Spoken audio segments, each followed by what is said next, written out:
Magandang araw mga kabukid. Sa umaga pong ito ay nais po namin ikumpara ang tatlong uri ng 12 volts na solar pump. Ito po yung gamit namin dito sa farm. Ito po ay mga almost 5 months nang ginagamit dito sa farm at maganda naman po yung kanyang performance. At ito pong dalawa, sila po ay submersible pump.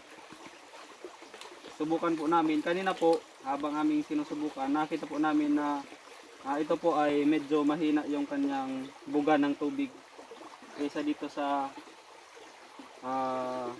submersible pump na ito. By the way, ito pala ay 220 watts, ito po ay 300 watts, at ito po ay 180 watts. So yung price range niya po ay between 1,000 to 1,500. Napakamura.